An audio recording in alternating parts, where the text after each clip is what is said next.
Hello, scholars. Dr. McGill here, and I just wanted to come on camera and just take a quick moment as I go through your submissions and analyze your formative assessments. I've noticed that there might be just a small chasm that we need to take some time and clarify. A formative assessment occurs somewhere in the middle of that content. And the formative process is very strategic. As a matter of fact, we engage in formative assessments simply to give the student feedback. Now, I want you to think about it. Would we give a disservice to our students if we were to allow them to progress through assignment after assignment and never stop and say, you're on the wrong track here. You're not completing this information and really capturing what the instructions are asking you. And then we look at the end for a cumulative assignment, and they have submitted something that is subpar, something that is not going to be competent, and we then fail them from the class. That is not best practices. That's not creating a learning environment that is conducive for the student.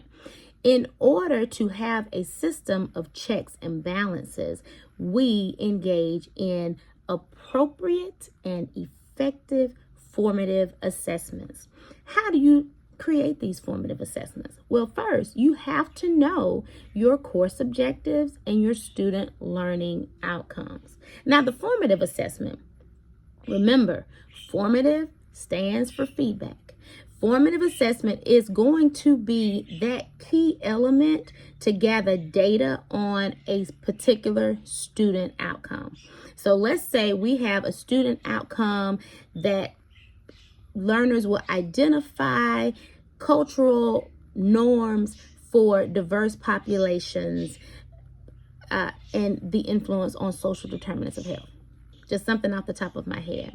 Now, if that is going to be our student learning outcome, and we're saying they're identifying these, and if we even went a bit further to say they are engaging with these, then we have to then identify what domain exactly are we testing here? What domain do we want to see them fulfill?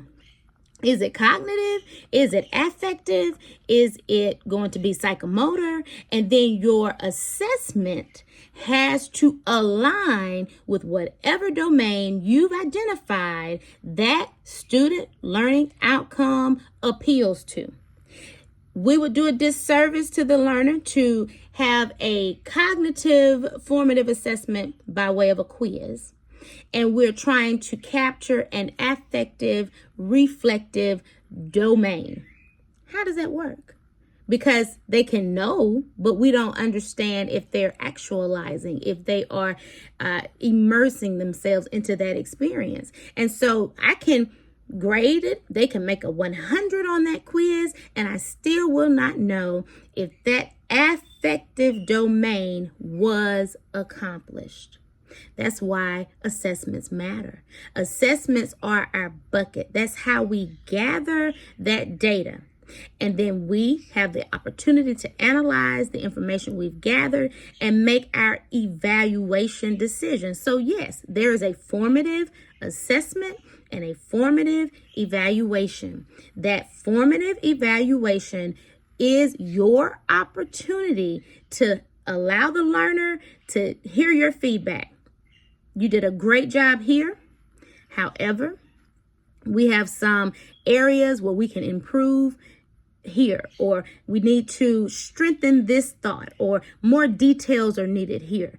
Why are we doing this? Why does it even matter? Because at the end of the day, when you are a nurse educator, when you are sitting for your CNE examination and you're fulfilling competency 3 of that CNE examination, which is testing and analysis, at the end of the day, you have to be able to give some type of evidence that you not only disseminated that information, but you gave the learner time to go through it, to practice it, to actualize it, to have some type of corrective feedback, to improve it so that they could then fulfill it. Self-actualization is at the top of Maslow's hierarchy of needs. But what all happens before we ever get there? Belonging is even one of the tiers before you get to self-actualization. Can they actually see themselves belonging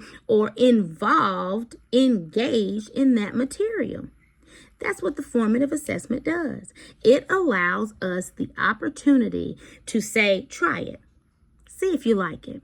And if you don't like it, or if you don't get it, let me give you some pointers, some guide, some type of prescriptive understanding of how to understand and get and reach this competency.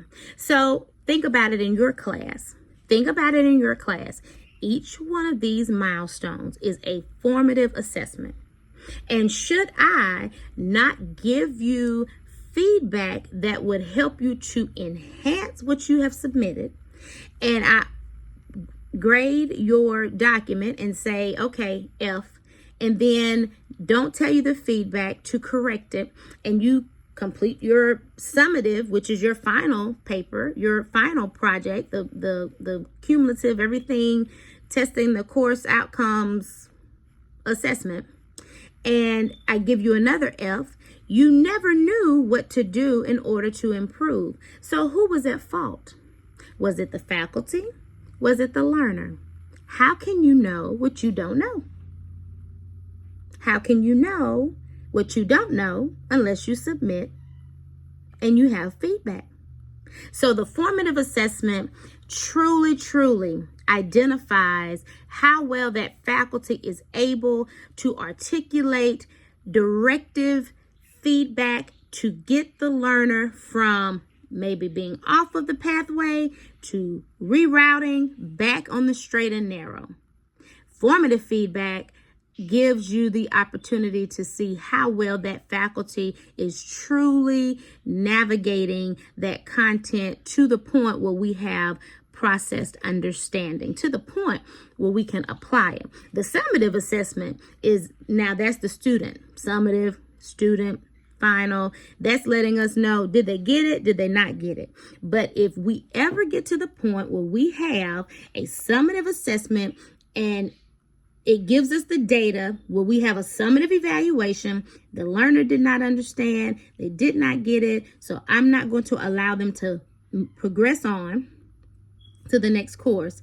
And we did not have documented evidence where we were trying to get them to the path of understanding, then we now have a grievance that is very legitimate and will probably be granted and very negatively impacted on your performance because you had the chance to align the formative assessment with the learner outcome that would be accomplished to give you enough data and meat to give the student feedback to correct, improve, so that success can happen at the end. It's all strategic. Every bit of it is strategic. And if you're not connecting each dot to ensure that your strategy is actualized, it is simply because you have not found the value in aligning the outcomes with the instructional strategies, with the assessments, with the evaluation, with the actions from the evaluations, which is your feedback, then moving forward to how can I get this learner to being very successful on the summative assessment. That's the process. That is the process. If you have any questions, please feel free to reach out to me. I will post videos like this as I deem necessary. I never teach the same course twice, the same, because every learner audience is different. And I do think this will really help your particular cohort.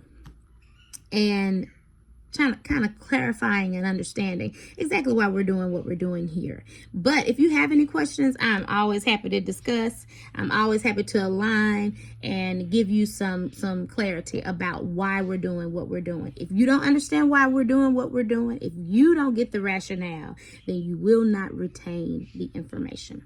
Have a great day. Talk with you soon.